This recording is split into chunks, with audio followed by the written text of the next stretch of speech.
কথা শোনে না, যার তারে লাগে ডেটিং মারে আমায় চেনে না। কোথায় হারিয়ে গেলেন এই গানের গায়ক? কোথায় কিভাবে দিন কাটছে তার? এখনো কি গান বানান তিনি? এবার এক সাক্ষাৎকারে সে কথা জানালেন গায়ক। ও টুনির মা তোমার টুনি কথা শোনে না গানটি যখন মুক্তি পায় তখন 8 থেকে 80 প্রত্যেকের মুখে শোনা গিয়েছিল এই গান। ভারত থেকে বাংলাদেশ সর্বত্র ব্যাপক আকারে ভাইরাল হয়েছিল ও টুনির মা। পাশাপাশি এই গানটি লিখে ও গিয়ে রাতারাতি সকলের কাছে পরিচিতি লাভ করেছিলেন গায়ক প্রমিত কুমার। না, টুনির মা যখন জনপ্রিয়তা পেয়েছিল তখন ছিল না এত অ্যাপের বারবারন্ত, বরং 2009 সালে রেডিও এফএমই ছিল একমাত্র ভরসা। আর এই রেডিওর হাত ধরেই এই গানটি পৌঁছে যায় ভারত সহ বাংলাদেশের প্রত্যেকটি মানুষের কাছে। পিকনিক থেকে পুজোর মণ্ডপ সর্বত্র শোনা যেত গানটিকে। বাংলাদেশের প্রমিত কুমার শুধু টুনির মা গানটি লিখেছিলেন তা নয়, টুনি সিরিজের আরো 20টি গান গেয়েছিলেন তিনি। নিউ টুনি, টুনি সিনেমার নায়িকা, সবকটা গানই পেয়েছিল জনপ্রিয়তা। কিন্তু এবার টুনির মা গান প্রসঙ্গে এক সাক্ষাৎকারে গায়ক জানান,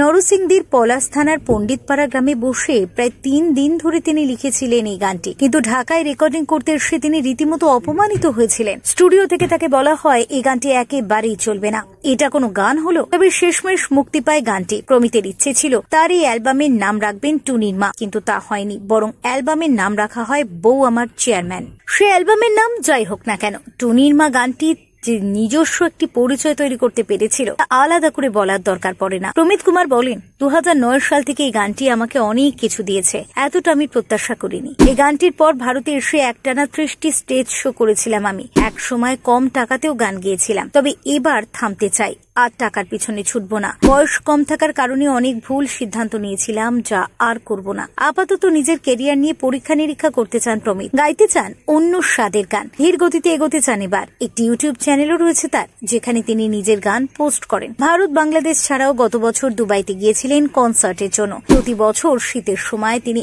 একটানা 15টিরও বেশি স্টেজ শো করেন বলেও জানিয়েছেন। Bureau report, doctor time.